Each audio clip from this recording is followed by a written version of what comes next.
কান্নাও করতে পারছে না। আদিত্য দম বন্ধ হয়ে আসতে লাগলো। আদিত্যকে এমন দেখে ওর আম্মু দৌড়ে এসেছে।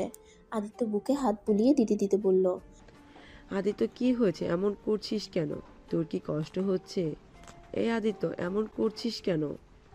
আপু, তাড়াতাড়ি ওকে ধর, ওকে হসপিটালে নিয়ে যেতে হবে। আদিত্যর আম্মু আর খালামুনি ধরে আদিত্যকে নিয়ে যেতে লাগলো। আদিত্য এই কষ্ট সহ্য করতে না পেরে আবার জ্ঞান হারিয়ে ফেলল।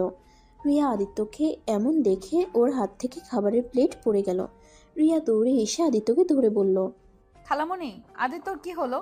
রিয়া, কথা বলার সময় নাই, তুই একটু গাড়িটা বের কর। ড্রাইভারকে নিয়ে তোর খালু অফিসে গেছে।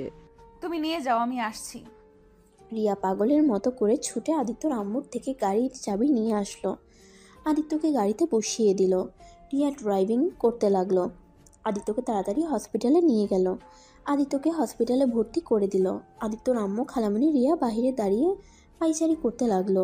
রিয়া আদিত্যর আম্মুর দিকে তাকিয়ে বলল, খালামণি, আদিত্য এমন কেন হলো? ওই না খেয়ে থাকলে এমন হয়। তুমি তাহলে ওকে না খেয়ে কেন পাঠালে? না খেয়ে থাকার জন্য এমন হয় নাই ওর। তাহলে ওর কি হয়েছে? ওই জ্ঞান হারিয়ে ফেলছে কেন বারবার? ওর স্কুলে যেতে হবে। আদিত্য এমন কখনোই ওর স্কুলে যেতে হবে। আদিত্য এমন তখনই হয় ওর বুকের ভেতরে বেশি চাপ পড়লে। ও যেটা ও সেটা সহ্য করতে পারে না। ওর দাদিমা যখন মারা যায় আদিত্য তখন এমন হয়ে গেছিল। 3 দিন হসপিটালে রেখে দিতে হয়েছে। যখন আদিত্য বাসায় এসেছে অনেক জোরে জোরে কান্না করছিল, তখনই আস্তে আস্তে আবার সব ঠিক হয়ে যায়। আজ অনেক বছর পর আদিত্যর এমন কেন করলো? আমার মন বলছে স্কুলে কিছু একটা হয়েছে, আর ওই কোনো একটা ব্যাপার সহ্য করতে পারছে না। ওর মনে অনেক বড় আঘাত লাগছে, যার কারণে ও এমন জ্ঞান হারিয়ে ফেলেছে। কি বলছো? ওর হাট দুর্বল নাকি? ওই অনেক ইমোশনাল আর আবেগী বেশি, বড় ধরনের শখ ওই নিতে পারে না। আচ্ছা তুই থাক, আমি স্কুলে যাব। আদিত্যর আম্মু স্কুলে চলে গেল। আদিত্যর ক্যাবিন থেকে ডাক্তার বের হলে ডাক্তার বলল, আদিত্যকে ঘুমানোর ইঞ্জেকশন দিয়েছে। রিয়া আর ওর আম্মু আদিত্যর সাথে ভিতরে গেল। আদিত্যর দিকে কয়েকবার রিয়া দেখলো। রিয়া ওর আম্মুকে বলল, আম্মু, তুমি বাসায় যাও, আমি এখানে আসছি। আচ্ছা তাহলে তুই থাক, আমি যাই। আদিত্যর খালামানি চলে গেলে রিয়া আদিত্যর পাশে বসে ওর কপালে চুমু দিয়ে বলল, এই পিচ্চি বর, তোমার কিসের এত কষ্ট?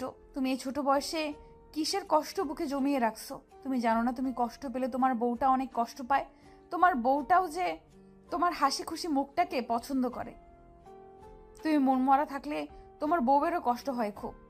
রিয়া কথাগুলো বলে আদিত্যর বুকে মুখ রিয়া কথাগুলো বলে আদিত্যর বুকে মাথা রাখে। দুপুরের দিকে আদিত্যর ঘুম ভাঙলে নিজেকে হসপিটালে আবিষ্কার করে। আদিত্য উঠতে গেলে রিয়া বলল, এই কি করছো? ওঠো না, চুপচাপ শুয়ে থাকো। আমাকে এখানে কেন? তুমি বেশি অসুস্থ হয়ে গিয়েছিলে, তাই এখানে নিয়ে আসা হয়েছে। আদিত্য, সত্যি করে বলবে তোমার কি হয়েছে? কিছু হয় নাই, আমি বাসায় যাব। আদিত্য যখন উঠতে যাবে তখনই আদিত্যর আম্মু এসেছে। আদিত্যর দিকে রাগী লুক নিয়ে তাকাতে বলল, কি রে, কোথায় যাচ্ছিলি?